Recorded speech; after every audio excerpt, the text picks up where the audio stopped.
Bouncing, ठीक है।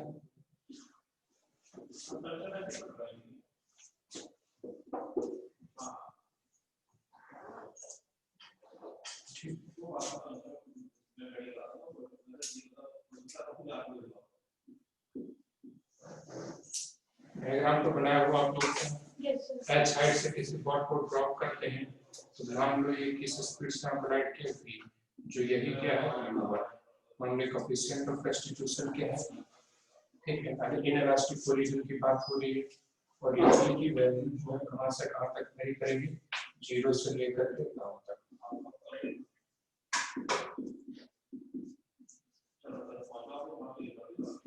Inelastic collision की बात हुई, ये यहाँ टकराया, एक कोलिजन हुआ, फर्स्ट कोलिजन के बाद जो इसकी वेलोसिटी होगी वो क्या होगी v1, ठीक है। फर्स्ट कोलिजन के बाद इसकी वेलोसिटी हो गई v1 और ये फिर कितनी हाइट तक चुका, h1 हाइट तक है। सर जो उसका टॉप मोस्ट पॉइंट है h1, वहां पर उसकी वेलोसिटी v1 ही होगी, यहाँ पर वेलोसिटी तो 0 हो जाएगी ना, ये तो यहाँ की वेलोसिटी v1 बता रहा है, यहाँ से जब लिखा है तो यहाँ पर तो वेलोसिटी 0 होगी, फिर वापस कैसे आएगी, ठीक है। तो ये यहाँ पर जो मॉलिक्यूल की स्पीड से फिर यहाँ पर टकराएगी, v1 से टकराएगी। अब हमारे पास सेकंड कोलिजन हो चुका है,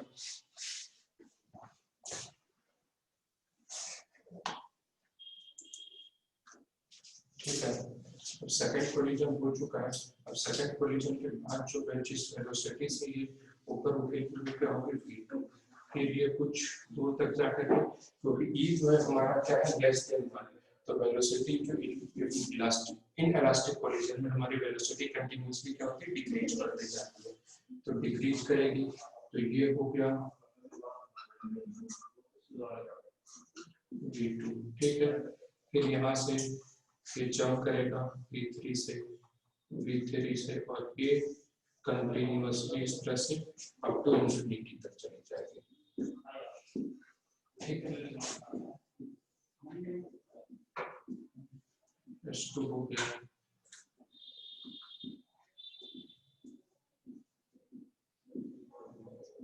ठीक है। इस तरह से अप टू इंफिनिटी तक चली जाएगी। तो क्वेश्चन ये आता है कि हमारी वेलोसिटी क्या होगी, हमारी मतलब वेलोसिटी आफ्टर nth कोलिजन, ठीक है। nth कोलिजन या फिर nth bounce, after nth bounce. तो देखो यहाँ पर अब देखो हम ये जानते हैं, अब हम फर्स्ट फाइंड कर रहे हैं वेलोसिटी आफ्टर nth कोलिजन।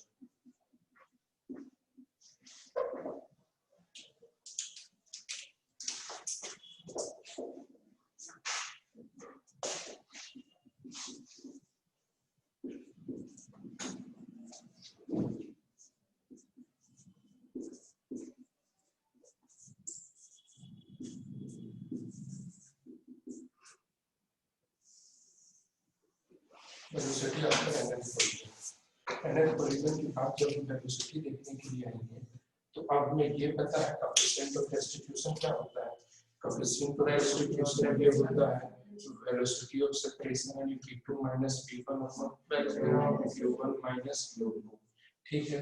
तो ये जो ये ग्राउंड है, ग्राउंड तो हर कंडीशन में रेस्ट में ही रहेगा, तो ये तो क्या हो जाएगा e इक्वल टू क्या हो जाएगा ग्राउंड यानी v1, ये क्या हो जाएगा जिस बॉल से ये तो हमेशा रेस्ट में रहना, तो ये जो इक्वल टू क्या रहेगा वेलोसिटी ऑफ सेपरेशन हमारा क्या v1, वेलोसिटी ऑफ सेपरेशन क्या होगी हमारा वेलोसिटी ऑफ सेपरेशन क्या हो जाएगा v1 और वेलोसिटी ऑफ अप्रोच हमारा क्या है v, velocity of approach v है। तो यहाँ से क्या हो गया, यहाँ से जो हमारा रिजल्ट निकल करके आएगा वो v1 इज इक्वल टू क्या है v, ठीक है।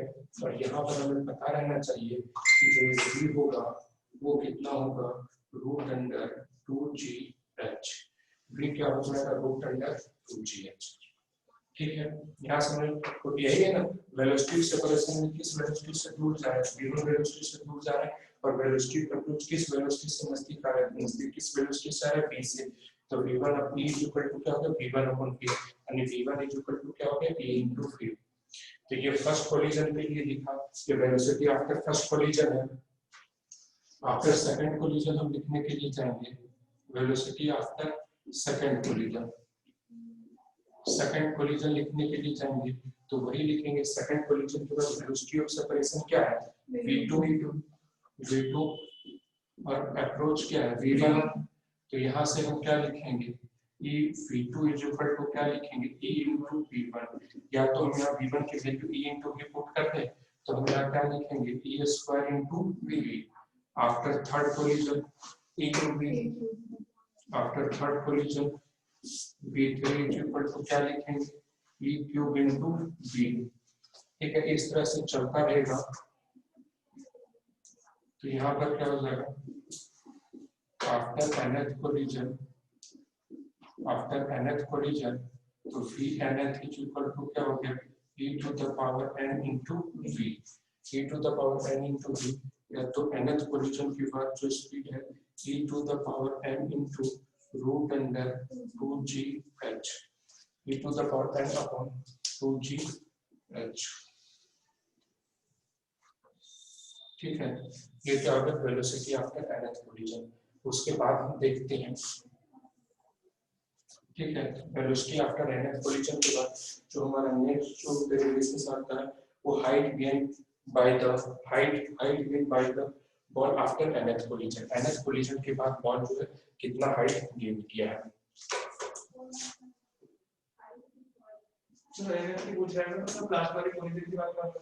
नहीं, कोई जो nth में 1 भी हो सकता है, 2 भी हो सकता है, 3rd भी हो सकता है, यानी कोई भी आर्बिट्रेरी कोलिजन।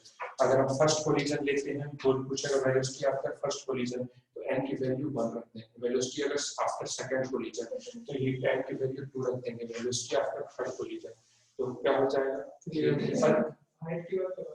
हाइट मतलब किस कोलिजन के बाद, अगर फर्स्ट कोलिजन के बाद है तो फर्स्ट कोलिजन के बाद, सेकंड कोलिजन के बाद सेकंड, यानी हमने कोई आर्बिट्रेरी वैल्यू दिया है।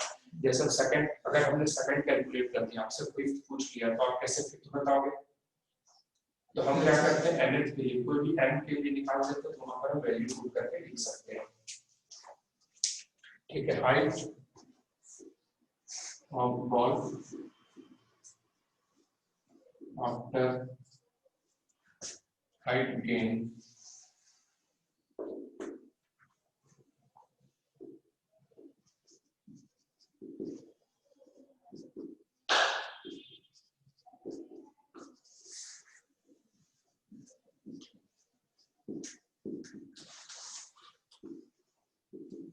after nth collision, height can find the ball after nth collision। ठीक है, सही। तो देखो यहाँ पर हम क्या लिख सकते हैं, हम ये रिलेशन अभी भी पढ़ चुके हैं कि v इज इक्वल टू क्या लिख सकते हैं, v1 इज इक्वल टू क्या लिख सकते हैं, e इनटू v लिख सकते हैं। Yes sir. तो अगर ये h1 हाइट तक जा रहा है तो v1 को हम क्या लिख सकते हैं, root under 2gh1 is equal to e into root under 2gh। ये relation between velocity and height है। तो यहाँ से हम क्या लिख सकते हैं, h1 इज इक्वल टू क्या लिख सकते हैं, e स्क्वायर इनटू h। ठीक है सर, ठीक है। तो ये फर्स्ट कोलिजन के लिए लिखें, सेकंड कोलिजन के लिए लिखेंगे, सेकंड कोलिजन के बाद यहाँ पर आता है फर्स्ट कोलिजन, ये सेकंड कोलिजन यहाँ पर हुआ, तो यहाँ पर हम क्या लिख सकते हैं, v2 इज इक्वल टू क्या लिख सकते हैं, e स्क्वायर इनटू v लिख सकते हैं। यस, तो v2 क्या हो गया, root under 2gh2 is equal to e square into root under 2gh लिख सकते हैं। ठीक है, तो दोनों तरफ स्क्वायर कर दो, दोनों तरफ स्क्वायर करेंगे तो h2 is equal to e to the power 4 into h लिख सकते हैं। ठीक है, तो सिमिलरली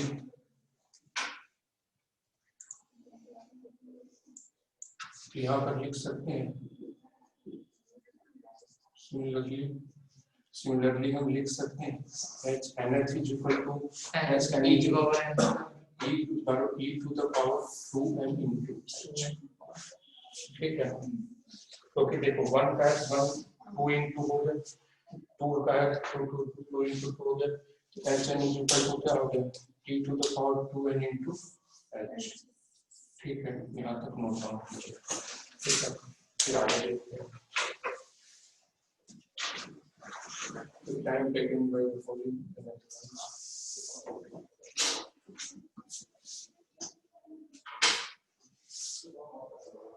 सर ये इसकी बैलेंस डिग्री हो रही है।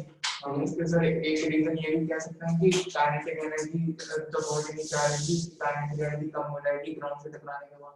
हाँ, तो काइनेटिक पोटेंशियल तो कन्वर्ट होगी। हाँ, तो केस क्या है ना स्लीप में इसकी काइनेटिक एनर्जी कम होती है, बैलेंस कम होती है, टेक्निक होती है। काइनेटिक एनर्जी कहाँ कम होकर के कहाँ जा रही है? Sir ground. हाँ, तो ओरिजिन की वजह से यहाँ पर हो रहा है। ठीक है, नोट कीजिए जा रहा है। सर इसका टाइम सेम होगा सबका? नहीं, टाइम भी अभी डिस्कस करेंगे, सबका टाइम अलग होगा, टाइम सबका अलग होगा।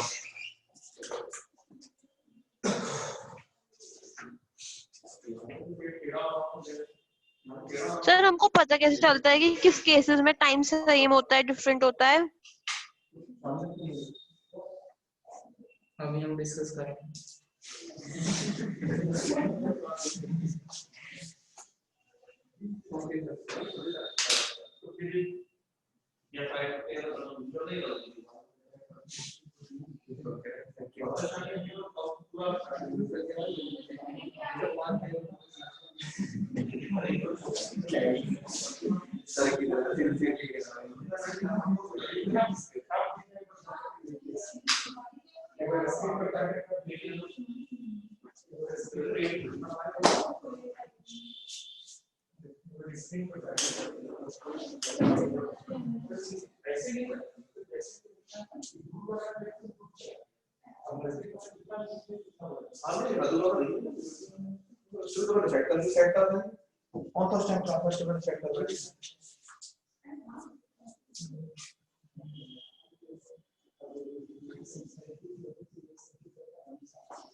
एक मिनट इसको बेंच पे रखो।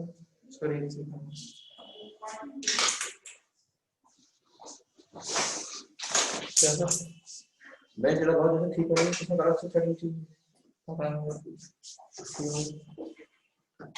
साइड तो दिखता ही नहीं इसमें, बच्चों को मारना किनारे पर।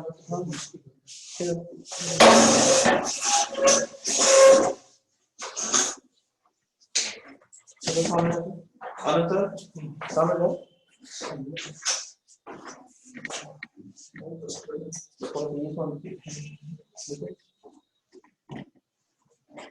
अभी तो अभी इसको एक बार मिटा देंगे, तो उसके बाद फिर सेट करते हैं इसको। एक बार इसको नोट हो जाएगा, कुछ और देखो, यहाँ से हो जाएगा ना, इसको सीधा कर देंगे, सीधा कर देंगे तो आराम से हो जाएगा, जैसे पहले था उस तरह से। ये सब कुछ और हाइट देख रहा हूँ आपकी फेस कितना आ रहा है।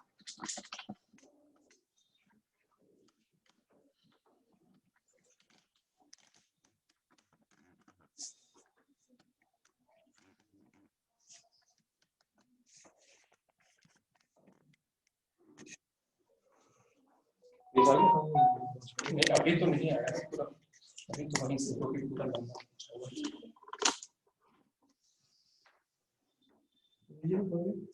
नोट कर लिया तुमने? नहीं पता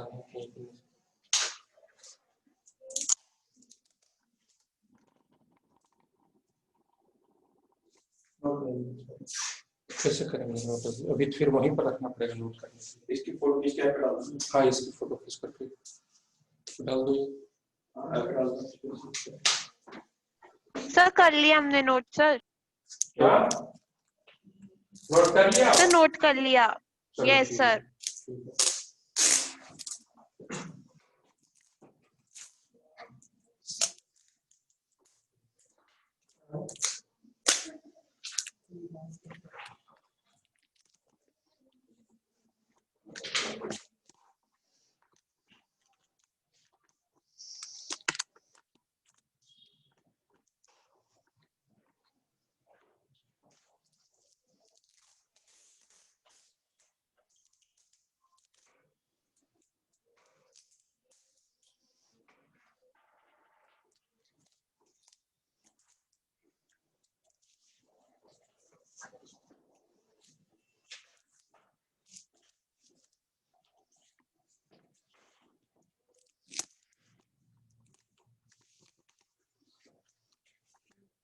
बेनिफिशियरी ना कितना अच्छा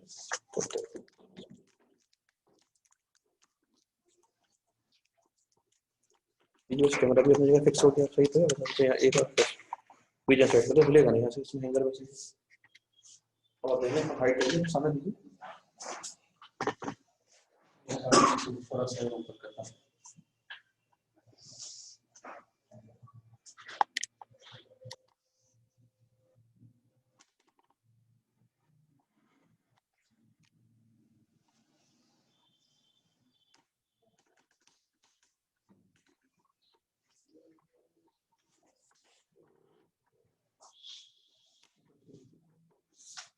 बस सही सही है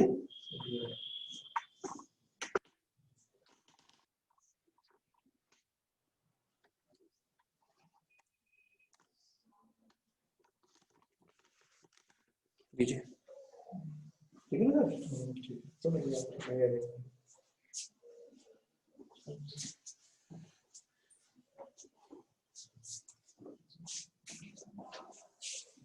ठीक है, यहाँ तक हो गया।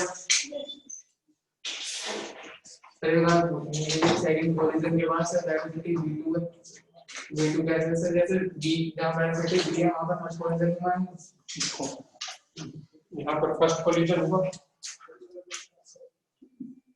फर्स्ट कोलिजन यही वाला प्रोसेस है सर। फर्स्ट कोलिजन के बाद स्पीड v1, फिर आकर के टकराया यहाँ पर दोबारा, ये सेकंड कोलिजन हुआ, सेकंड कोलिजन के बाद स्पीड v2, फिर यहाँ पर आकर के टकराया, ये थर्ड कोलिजन के बाद speed v3।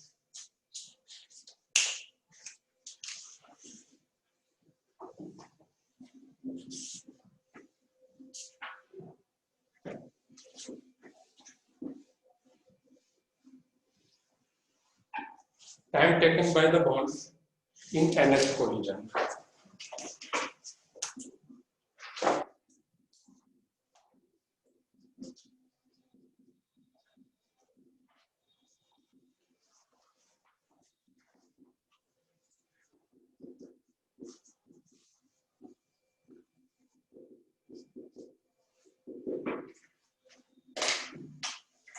Time taken by the ball in nth collision. nth collision में कितना टाइम लगा है? ठीक है, ठीक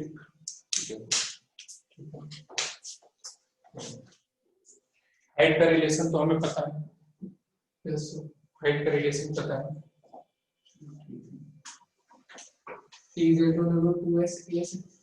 हाँ। ये यहाँ से यहाँ तक आने में इसको कितना टाइम लगा? t1, ठीक है। और उसके बाद ये कोलिजन मान लीजिए t1 है, कोलिजन के बाद ये मैक्सिमम हाइट तक पहुंचने में जो भी, या तो फिर यहाँ से यहाँ तक आने में कितना टाइम लगेगा? t1। यहाँ से यहाँ तक पहुंचने में t2 लगा, यहाँ से यहाँ तक आने में फिर t2 लगेगा। ऐसे नीचे से ऊपर जाने, ऊपर से नीचे आने बराबर टाइम लगेगा। हाँ, बराबर टाइम लगेगा, ठीक है। तो फिर में एयर फ्रिक्शन को हम नेगलेक्ट करके चल रहे हैं, ठीक है। ये t है, तो t की जो वैल्यू रहेगी, हम सबसे पहले t की वैल्यू लिख देते हैं। t की वैल्यू हम उसको लिखने का कोशिश करेंगे, s = ut + half at square से। तो यहाँ पर देखो टॉप पोजीशन पर वेलोसिटी 0 है, ये हटा दो, तो यहाँ से t = कितना हो जाएगा? √2s/a। तो टाइम कितना हो जाएगा? √2s/, टाइम क्या हो गया? √2h/g, ठीक है। यहाँ तक कोई प्रॉब्लम है? तो अब हमें देखना है t1 = क्या हो गया? √2h1/g, ठीक है।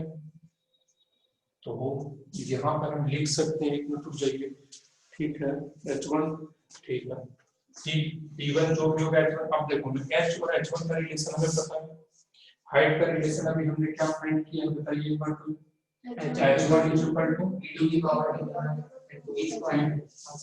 a स्क्वायर, ठीक है, ठीक है। यहाँ तक कोई प्रॉब्लम है? ठीक है। तो हम यहाँ पर t1 = √2h1/g लिखते हैं। तो यहाँ से हम h1 = क्या लिख सकते हैं? Half g p1² = e² half g p²। Yes, तो प्रॉब्लम यहाँ तक, यहाँ से हम कैंसल आउट कर देंगे, हाफ g तो T1 इज इक्वल टू क्या होगा, E इंटू टी हो जाएगा। T1 is equal to E into T लिख देंगे, यहाँ तक कोई डाउट है? तो उसी तरह से हम लिखने के लिए चाहेंगे जब दूसरा रिलेशन लिखेंगे हाइट का, तो H2 इज इक्वल टू क्या लिखेंगे, E to the power 4 into H। ठीक है, E to the power 4 into H। तो यहाँ पर क्या लिखेंगे, E टू, इसको क्या लिखेंगे, हाफ G, कितना टाइम लगा, T2 स्क्वायर लिख दिए, इज इक्वल टू क्या लिखेंगे यहाँ पर, half G E to the power 4 लिखेंगे, और ये क्या लिखेंगे, half G T square. Half G cancel हो गया, यहाँ से हमारा कितना T2 इज इक्वल टू क्या आ गया, T square is equal to E square into T। ठीक है, तो इसी तरह लिखते जाएंगे और भी समझ जगह।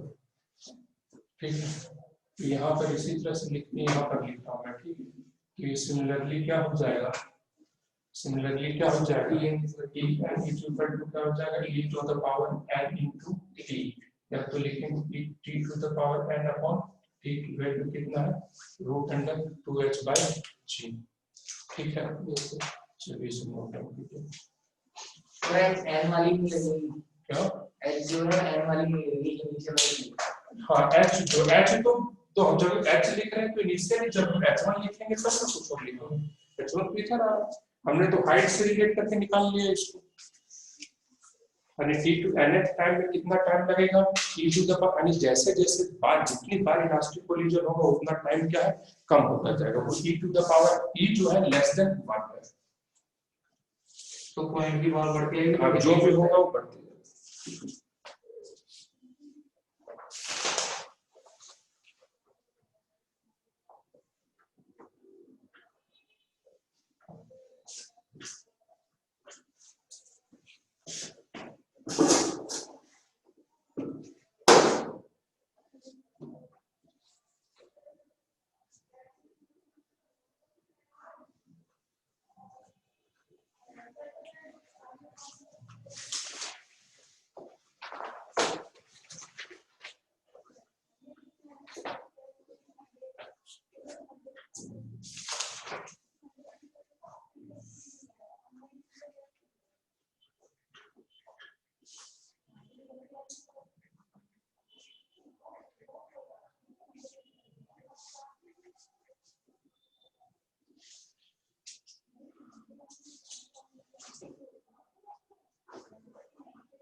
ओके, नोट कर लिए। चलिए, अब ये तो दिख गया, एक टाइम यहाँ से आकर के कितना टाइम लगेगा ऊपर से नीचे आकर कैलकुलेट करने में, ये तो फाइंड करेंगे। तो अगर पूछ लिया कि पूरा टाइम मतलब time interval between first collision and second collision, तो क्या लिख देंगे, 2t पर। समय अगर क्वेश्चन पूछ लिया time interval between first collision and second collision, तो हम डायरेक्ट क्या लिख देंगे, 2t, क्योंकि यहाँ से यहाँ तक जाने में t1 और फिर यहाँ से यहाँ तक आने में t1, तो टोटल टाइम क्या हो गया, 2t1। अब मैं इस डायग्राम को हटा देता हूँ। ठीक है, अब हमें पूछा, अगर आपसे क्वेश्चन ये भी पूछ सकता है कि यह साइड से हम ड्रॉ किए, ये इसका कोएफिशिएंट ऑफ रेस्टिट्यूशन है ग्राउंड और बॉल के बीच में, तो बताओ कितने टाइम तक बॉल जो है बाउंस करता रहेगा, कितने समय तक बॉल बाउंस करता है। लिखिए total time taken by the ball,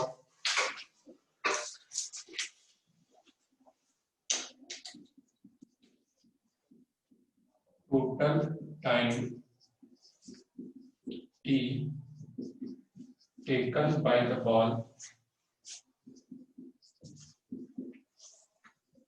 to stop जब तक होने के लिए कितना टाइम जो है लेता है बॉल, ठीक है। टोटल टाइम कितना लेता है, तो टोटल टाइम कितना लगा, जब हम ड्रॉप किए तो पहला टी समय के बाद वो कहाँ स्ट्राइक किया है, ग्राउंड में स्ट्राइक की।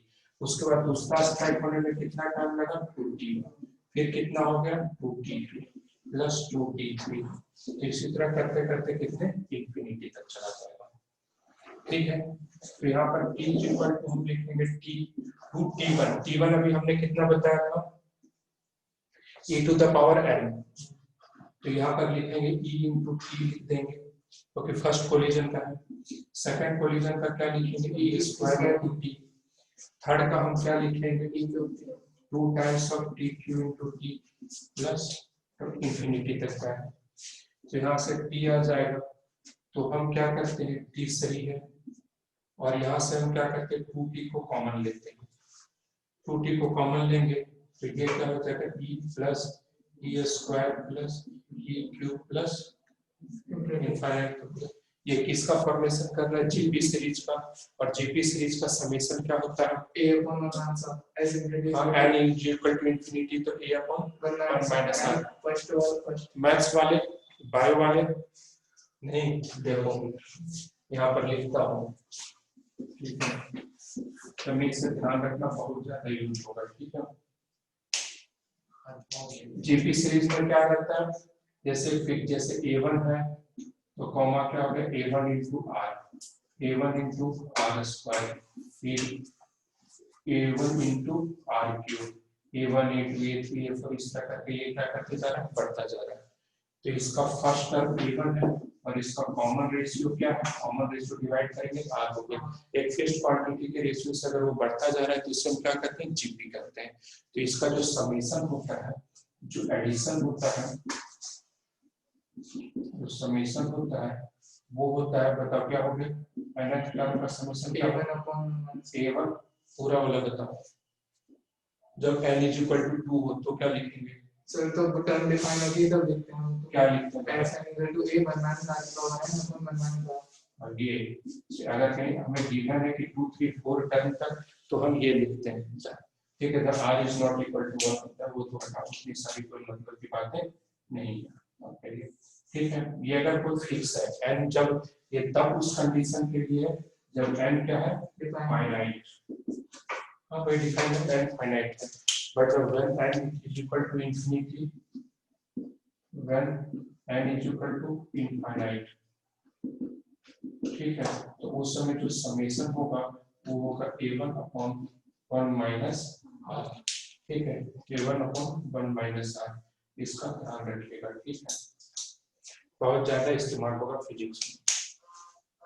तो उसी तरह से जब हम यहाँ पर देखेंगे तो t इज इक्वल टू क्या हो जाएगा, t प्लस 2t, यहाँ पर देखो फर्स्ट टर्म क्या है e, अब क्या होगा देखो 1 minus e to the power n नहीं लिख सकते हैं, क्यों, तो इसका रेशियो की ये इनफाइनाइट तक जा रहा है। तो हम किस फार्मूले के साथ जाएंगे, इस फार्मूले के साथ में, ठीक है, इस फार्मूले के साथ में जाएंगे और यहाँ पर क्या लिखेंगे, 1 माइनस e, ठीक है, ठीक है। अब यहाँ से क्या करना है, हमें e को कॉमन ले लेना है और सबको लेंगे, यहाँ पर क्या हो जाएगा, 1 माइनस e एलसीएम हो जाएगा, यहाँ पर 1 माइनस e आएगा और इधर क्या हो रहेगा 2e, ठीक है। तो प्रॉब्लम, और t की वैल्यू अब यहाँ पर क्या अप्लाई करने जा रहे हैं, t की वैल्यू आप सब बहुत पहले ही देख चुके हैं, रूट अंडर कितना होता है 2h/g, तो यहाँ पर जो t हो जाएगा वो क्या होगा, ये फिर यहाँ पे जो t हो जाएगा वो कितना होगा, फर्स्ट राउंड में टाइम कितना लगा था, पहली बार ऊपर से नीचे आने में कितना टाइम लगा था, √2h/g इनटू यहाँ पर क्या हो जाएगा 1 plus e, 1 minus e plus 2, 1 plus e होगा, 1 plus e upon 1 minus e, 1 plus e upon 1 minus. Sir सही है, मत ड्रॉप कीजिए सर। कोई नहीं, अब देखेंगे कुछ बात नहीं। t इक्वल टू कितना हो गया, root under 2h/g into 1 plus e upon 1 minus e। ये क्या हो गया आपका टोटल टाइम जो मतलब जीरो होने में वो बाउंसिंग उसका खत्म होने में कितना टाइम लगेगा, इतना टाइम लगेगा। ठीक है, चलिए नोट डाउन कीजिए।